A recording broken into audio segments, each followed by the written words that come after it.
Welcome and welcome back. Today we are talking Tirannwn, so let's jump into it. And just like the other videos, of course, we are starting with the overview. Here we've got the map of Tirannwn. It is a pretty small area, but there is a lot going on, particularly in Cryptinus.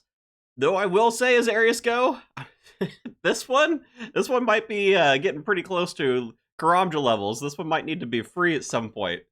On the notable shops, they are all located in the main city, and when we unlock Tirannwn, we do get access immediately to Prifddinas, the Elven city, so you don't have to worry about going through the big quest to get here. Just opening up the area, you're going to be able to come in. Now, in terms of the shops, we have got the rune shop over here, sells blood runes, law runes, cosmic runes, nature runes, so it is a very good shop. The only thing it doesn't stock is soul runes. Next up, we have the Crystal Crown shop. I only have this on here because there's normally been a task for it, so if you want to know, kind of like next to the Crystal Bowl thing and the House Portal. Now, that Crystal Crown is crazy expensive. It's like 250 mil, so you're not coming here super early. That's probably good, because you're probably not coming to Tirannwn super early, but I'll talk about that as we get into the routing section. Next up, for armor and weapons, we've got an armor shop here, which actually sells almost full rune. You get the rune chain body, the rune legs, and then also the rune full helm. So while you can't get the plate body from here, you can upgrade your armor a little bit if you're like running around in adamant armor and you've picked here. We also have a weapon shop which sells rune scimitars, dragon daggers, dragon halberds, and on the dragon dagger, normally you need Lost City completed. I think it's likely to be auto-completed. It has been in every league. That is a little up in the air because, you know, a Mistlin isn't around anymore, so it's always possible that they don't give that to us, but they probably will, right? I mean, we're probably going to get fairy rings, which means we're going to have Lost City auto-completed in order to use those. We've got a pickaxe shop down here with a rune pickaxe. We've got the kind of like crystal shop, so you can get like the crystal bow, the crystal shield, the crystal halberd once you have the elite diary done for the area. And for any tasks that require you to go outside of this area, I think there's a handful of them that require like the Kandran area. Those are normally either auto-completed or they kind of change them so that you can complete them. So that way you're able to actually utilize this area, get the crystal halberd, not have to have like a combination in order to set that up. And we also have a sawmill as well. Now that is all of the notable shops. So this is also like the kind of overview slide that I've been doing. We don't need a second one. The area, I mean, yeah, it's pretty barren down there. You know, there's like a couple of shops over here as well, but they're just not that useful. For the resource nodes, we do have a pretty good spread of trees up through magic. We've also got some hardwood trees in the area. There are red chins running around. We also get ourselves sacred eels. Now, sacred eels require 87 fishing and 72 cooking, but it is kind of a nice fishing method. Fairly AFK. You just kind of sit there. Once you get an inventory full of eels, you use a knife on them to make Zora scales.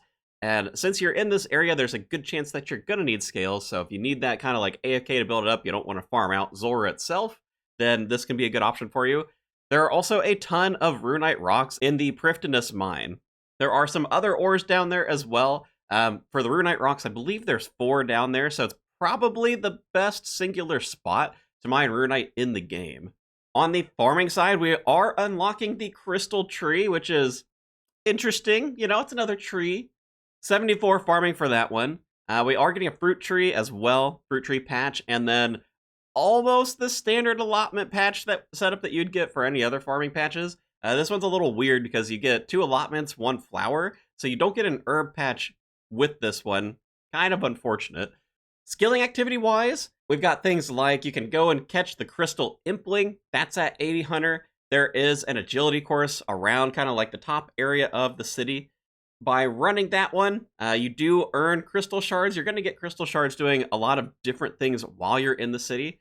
And that agility course has a 75 level requirement. With those crystal shards, though, there's a couple of different things that you can do. Prifddinas is going to enable you to make divine potions. So, you know, that does depend on the level, but you can basically make any boosting potion into a divine potion, and that will give you like a 5-minute timer where that boost is maxed out. Also gives you a little bit of XP there, so kind of like a secondary training method for yourself for herb lore. The other thing that you can do with those crystal shards is As you build up enough of them, you can use them to make crystal armor over and over again. I have the chest plate shown here. I mean, it doesn't have to be, though I think that's technically the best XP.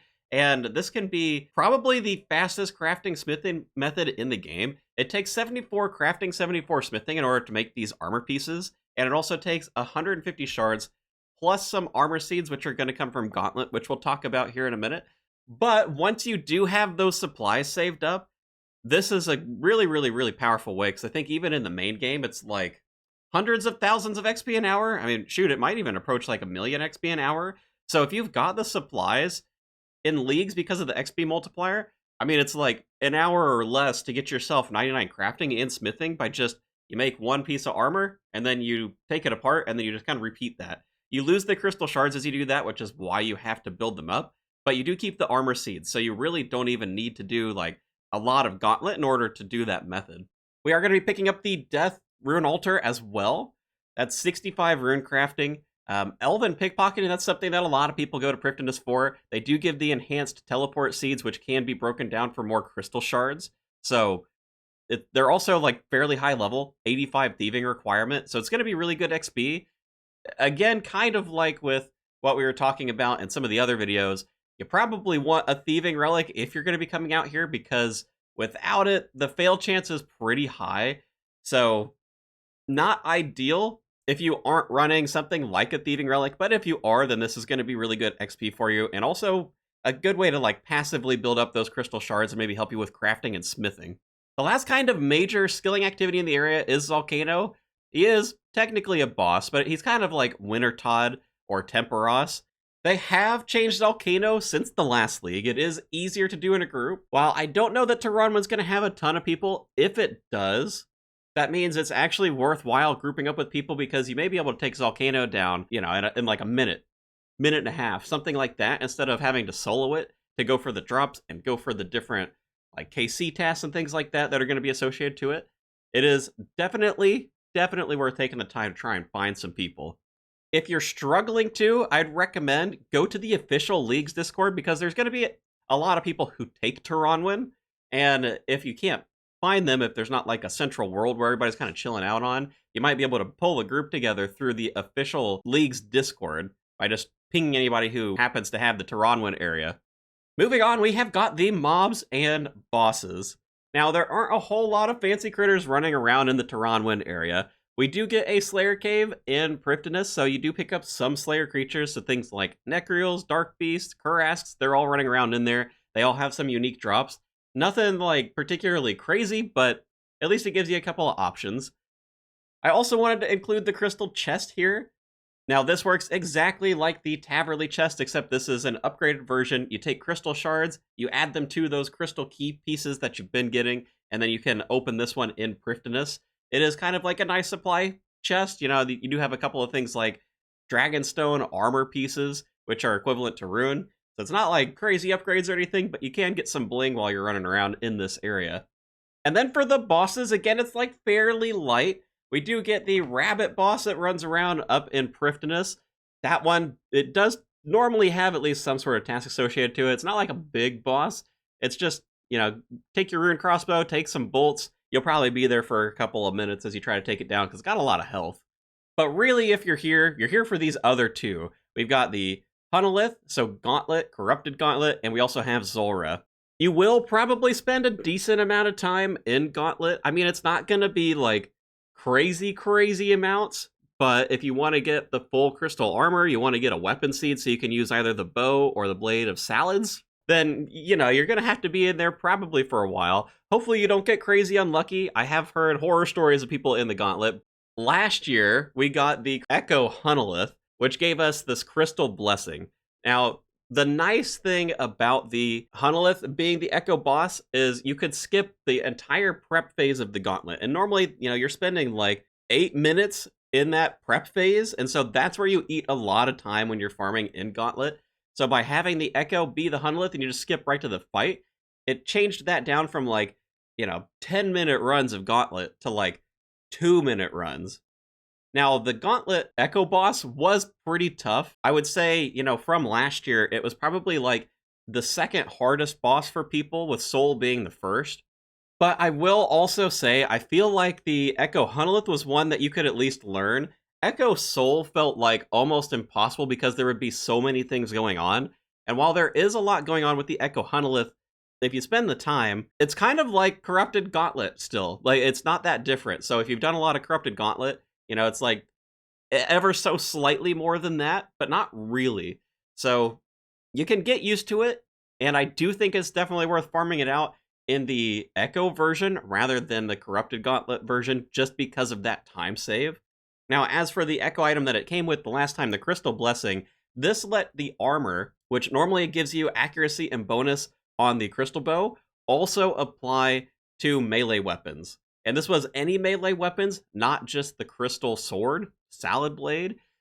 So a lot of folks did some really fun builds like going for the Thunder Koppish, which was in the wilderness, and then also having crystal armor. Maybe you like tack on a Slayer helm with that, and you went for like a Slayer relic, so that way everything counted as a Slayer mob.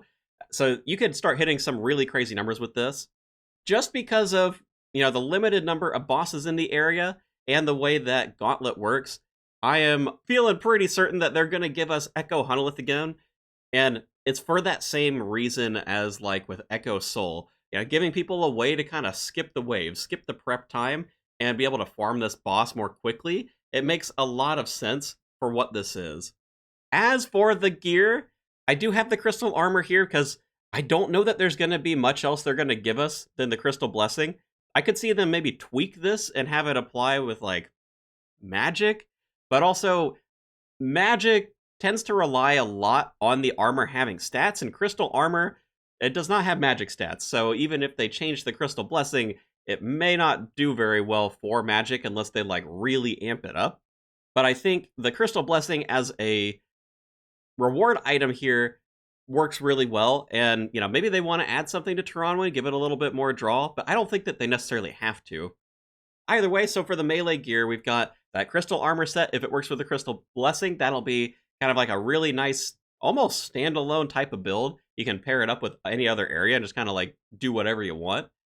We do have an okay amount of melee weapons here. You know, the Salad Blade is going to be a good slash weapon for you. It's not like best in slot for the most part anywhere, I don't think. But it is, you know, pretty top tier. It's going to beat out things like a whip in a lot of places. We do have a Leaf Bladed Battle Axe. It comes from the Cuirass. It is at 70 Slayer, so you're probably not getting it like super early, but maybe if you've gone hard on Slayer and you've gotten to 70, this can be something that's useful for you. The Crystal Halberd is also like a pretty good spec weapon on some larger creatures, so if you're going to do things like, I mean, Zulrah, you're able to use it on actually because they changed how halberds work. The Corporeal Beast, it's really good. Basically, any of the big bosses in the game, it is going to be a good spec weapon because it hits twice, and it does hit pretty high. Then we've got like the Crystal Shield. You know, this can be used for a tank setup if you need it. You've got like the Serpentine Visage, again, kind of like a nice tank helm. Rune Boots to help you maybe in like kind of the mid game. I mean, Necreals do have a pretty high Slayer requirement, so I don't know how much you're really going to need Rune Boots by the time that you get to them, but they are there. And of course, the Divine Potions, making like Divine Super Attack, Super Strength, Divine Super Combat, even as you get really high up there in Herblore levels, so that can be kind of useful. On the range setup, of course, you have the Crystal Armor with the Crystal Bow. That's kind of like the big draw for the area, but you also do pick up the Blowpipe. The Blowpipe is going to be really good, especially if we get an attack speed reduction like we have in the past years. And then, of course, you've got the Dark Bow. Maybe you want to do something different, you know? Dark Bow build, little spec build there. Might be kind of fun. Now, the one real problem with range, normally the Crystal Bow, I mean, it's good. It's just not been great historically in the league because it's a 4-tick weapon, and 4-tick weapons, for how they've done attack speed rounding, have ended up having to compete with 5-tick weapons. So this would be like any of the crossbows. So Rune Crossbow, Armadillo Crossbow, Zerite Crossbow. That's the type of weapon that the Crystal Bow has to go up against. And because the Crystal Armor only works on the Crystal Bow, the armor itself becomes kind of useless if you're using a different ranged weapon. So those two things together have kind of brought the Crystal Bow down when it comes to League specifically. Now, it's always possible that they change how the combat masteries work, how the attack speed rounding works in this league, which might give the Crystal Bow more power. And it's not like it's a bad weapon. I mean, if you have this setup, you're still going to feel really powerful in a league. It's just, It's normally outdone by crossbows and the twisted bow, of course. So, like, it's why it's maybe not, like, the most sought-after thing. But hey, you know, if you like the gauntlet, you like the Tirannwn area, then it's still not a bad setup. And, of course, the Divine Potions, Divine Ranging Potions. If you pair this up with, like, Moritania, you can get the Divine Bastion Potions. Yeah, Bastion Potions. I think I got it. And then the Mage Gear. Yeah. I mean, there's a staff. It's there. It's something. It's kind of it. I mean, I guess you could maybe say you get, like, the Divine Magic Potion. Ooh. Mage is one that, yeah, I mean, Tirannwn has just struggled with this every single year, and I really wish that they would figure out something, maybe with the Echo Drop, to, like, give Mage just a little bit more, you know? It doesn't have to be, like, best in slot Mage region or anything, but I do something for it. I mean, ugh, brutal. Now, the combo items in this region, they're a little bit funky, right? There's a couple of different options that you can go towards. So, normally Zulrah, when it drops the Magic Fang, this thing can go into a couple of items. So we've got the Trident of the Swamp. I'm expecting this is going to come as a full item, since that's what they did last year, which actually meant if you wanted to do this other thing, which is the Toxic Staff of the Dead, so Staff of the Dead plus this item, you would have to go to Zulrah, get this Trident of the Swamp drop, disassemble it, go to Asgarnia, get the Staff of the Dead, and then you can combine them. Kind of terrible, but, you know, anyway, I do think that this is going to be the full item here. They didn't give us this one last year. I don't know. We'll talk about it in the Asgarnia video. And then on the Crystal Tool Seed that you get from Volcano, it is a little unfortunate. We didn't get, like, full Crystal Tools last time around, so you probably are going to need another area in order to combine this and make the related Crystal Tool. So for this one, you know, if you want the Harpoon, we're talking Kourend or the desert. It comes from both. In Kourend, it's coming from the worms. In the desert, it's coming from Temperos. On the axe, that's either the Dragon Axe from the Fremnik area, so killing Dagonoths, or getting lucky at Wintertot in Kourend. And then on the Dragon Pickaxe, we do have a couple of other options. So we've got the Wilderness, which is kind of like the main place you'd normally think of. Well, I was going to say Asgardia, but actually, now that I think about it, that's from repairing the Broken Pickaxe, which normally comes from Fossil Island, and we don't have Mistlin. Never mind. Don't go to Asgarnia for that one. And then we've got the desert. They added the Dragon Pickaxe to the Calphite Queen, so you do have that option as well. Man, dude, removing Mistlin just does some weird stuff, doesn't it? Next, we have got the task breakdown. These are the numbers from last year. We had 8 easy, 16 medium, 33 hard, 24 elite, and 4 master. Now, we probably won't see any big shift-ups in the tasks. They do normally tweak these every year, so, you know, you might have slightly different numbers, you know, move around certain things, but it'll probably be relatively the same. There hasn't been new content in Tirannwn since the last league. Last time we had things like, you know, Gauntlet, Corrupted Gauntlet, Zulrah, Volcano. All of those had KCs, combat achievements, maybe some other, a couple of, like, special tasks as well associated to them. There's a decent amount of rare equipment that's running around in Tirannwn, so all of the Zulrah drops, the Crystal Crown, the Crystal Armor, all of those, like, related Slayer drops, Leaf Bladed Battle Axe, that type of stuff. All of that has typically had a task associated to it. And then on the skilling side, it's all been, like, fairly high-end stuff. So you're talking, like, mining Runite, 85 mining. Dissecting Sacred Eels, it's that 87 fishing requirement. Catching Red Chins is probably, like, the lowest thing that you're going to see. Yeah, Pickpocketing Elves, pretty high up there. Divine Potions are pretty high up there. For the Divine Potions, last year they had, like, make 50 Divine Ranging Potions, make 100 Divine Combat Potions, things like that. So it wasn't even just go and make one, you're making a lot of them. Moving on to the routing section. Are you going to take him early? No. No, you're not. Don't you do it. Don't pick Tirannwn first.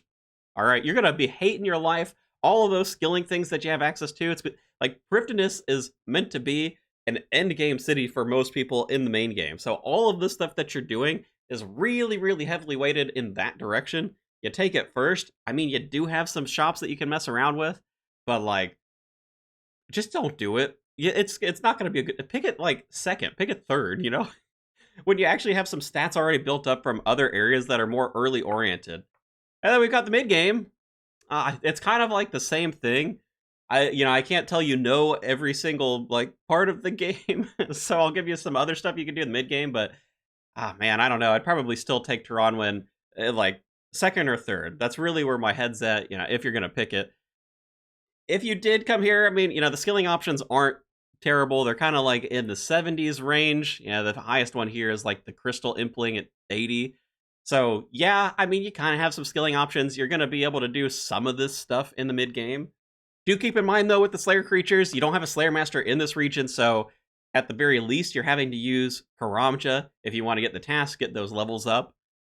Also in the mid game, Zulrah is a bit of an easier boss when compared to some of the other stuff. I know not everybody has an easy time with Zulrah, but keep in mind, leagues, you get a lot of power. So I think you'll be able to farm out Zulrah here in the mid game. Go for that Blowpipe, go for the Trident of the Swamp, just to give yourself those couple of additional upgrades. On the Gauntlet side, you probably want more stats. You probably want some better prayers unlocked, things like that to kind of help speed it up. But you can do normal Gauntlet. Maybe you do like the normal Gauntlet specific tasks just to give yourself a point boost as you're here in the region. But I wouldn't go so far as to farm out here. You definitely don't want to be farming normal Gauntlet because you get better drop rates in Corrupted. And again, the Echo boss is kind of where you're looking towards. And then as we approach the end game, you've got all of these high-level skilling tasks. Maybe you've built up some crystal keys along the way so you can start opening up that crystal chest if there's like a Dragonstone armor task in the mix. But really what you're going to be here for is going to be the Gauntlet. That's what you're going to be spending most of your time doing in the end game. And realistically, I don't think it's going to take you that long, unless you get really unlucky on like the weapon seed. But we're probably talking in the realm of like 50 or 100 gauntlets in order to get all of the stuff that you need in a league just because of the accelerated drop rates. And like I mentioned before, do the Corrupted Gauntlet, get your CAs, get whatever tasks are associated to it, but farm out the Echo Hunalith because it's going to save you a lot of time in the long run. You go from 7 minutes to 2 minutes on one of these runs, even if you fail occasionally. If we're talking doing 100 runs here, like you're saving hours upon hours at that point. So when are you going to take Tirannwn? Well, the pros and the cons both have the same thing. There's not a lot to do. Is that good? Is that bad? It probably depends on how this region fits in with your other regions. Because again, I don't think that this is a first pick. This is definitely like a support region type of pick for yourself. If we get the same Echo item, it can be fun to combine that with some other like melee focused regions, get some extra damage out of that crystal armor. One benefit of having not a lot to do is it is an easier region to complete as well. So if you're looking for like a bit of a shorter run, bit of a shorter leagues run, then this can be good. Now, if you wanted to, have something that you're going to be farming out for a long time, this really doesn't have that content. It's just not there for it. Now, on the item side, range and melee both have reasonably good showings in this region, especially if we do get the Crystal Blessing. So for those styles, I'm maybe thinking about it. Range a little bit less. It kind of depends. Last year, we got the Echo Calphite Queen in the desert who had its own blowpipe. And if we're talking range, the desert's going to be really good. Of course, I'll talk about that more in the desert video itself.